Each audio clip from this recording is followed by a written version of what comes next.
পূর্ণ শক্তি নিয়ে উপকূলীয় অঞ্চলে তাণ্ডব চালিয়েছে ঘূর্ণিঝড় রিমাল। দানবীয় আঘাতে বৃষ্টির সঙ্গে অস্বাভাবিক বাতাসে লণ্ডভণ্ড হয়েছে হাজার হাজার ঘরবাড়ি, ভেঙে পড়েছে দোকানপাট ও গাছপালা। তীব্র গতির বাতাস আর প্রবল বর্ষণের কারণে দুই দেশের উপকূলীয় এলাকায় প্রায় ২ কোটিরও বেশি মানুষ বিদ্যুৎ বিচ্ছিন্ন হয়ে পড়েছে। দেখলাম যে চালটা বিমানের মতন লইয়া গেছে, কমনি নিচে মতো আমরা কইতে নি। আমি কি ঘর করবো না আমার মায়াটা বিয়ে দিব? আমার মা ডাঙ্গর দিয়ে আল্লাহ, আমি এখন মায়াটা কিভাবে বিয়ে দিব? অন্য সব জেলার মতো রিমাল ভয়াবহ তাণ্ডব চালিয়েছে ভোলা জেলার বোরহানুদ্দিনের টপগি ইউনিয়নে। রিমালের ভয়াল রূপ কেড়ে নিয়েছে বিধবা নারী কুলসুমের শেষ সম্বল মাথা গোঁজার ঠাঁই টিনের চালটুকু। দীর্ঘ ১৩ বছর আগে স্বামী মোহাম্মদ কামাল মারা গেলে ৩ ছেলে মেয়ে নিয়ে কোনো মতে সংসার চালাচ্ছেন তিনি। ভাই ও স্থানীয়দের সহযোগিতায় একটি ঘর নির্মাণ করলেও দানবীয় রিমাল কেড়ে নেয় সেটিও। আমি এই বোলাই নিয়ে ৩টা বাচ্চা লইয়া দিমাগি ভাইয়ের কাছে চান্দা মান্দা লইয়া আমি দরকার করছি।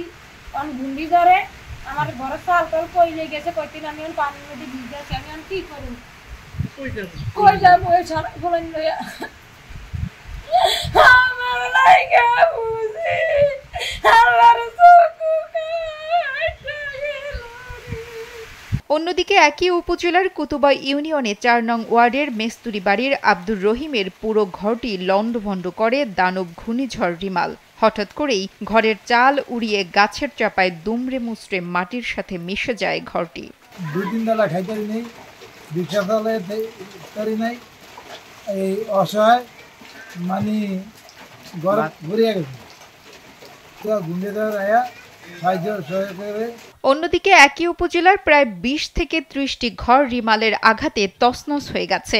এছাড়াও পৌরসভার ১ নং ওয়ার্ডের শত শত বাড়িঘরের মানুষ কোমর পর্যন্ত পানিবন্দী হয়ে আটকে আছে। করুণ অবস্থায় মানে এই বন্যায় এমন এই অবস্থা আমাকে পুরো মানে ভয়াবহ অবস্থায়।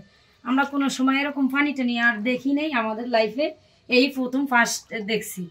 কিন্তু আমাদের খাইতে লইতে বাইরে গড়ে সব দিক দিয়ে আমাকে অশান্তিতে আছি। সকালেও ঘরটা ভালো দেখছিলাম, তারপরে ডুমুর ডুমুর করিয়া ঘরটা পড়িয়া গেছে।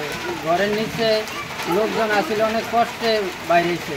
ঘূর্ণিঝড় রিমাল মোংলা, সাতক্ষীরার শ্যামনগর, পটুয়াখালীর কলাপাড়া, কুয়াকাটা ও খেপুপাড়ায় ব্যাপক তাণ্ডব চালিয়েছে। বাঁধ ভেঙে লোকালয়ে পানি ঢুকে গেছে। মোংলার শ্যালা নদী ও পশুর নদীর পানি প্রবাহিত হচ্ছে বিপদসীমার ওপর দিয়ে। চট্টগ্রামের রিমালের প্রভাবে প্রবল বৃষ্টিপাত হচ্ছে। পাহাড় ধসের আশঙ্কা করা হচ্ছে সে এলাকায়। কক্সবাজারে বঙ্গোপসাগরের জোয়ারে প্লাবিত হয়েছে অন্তত ২১টি গ্রাম।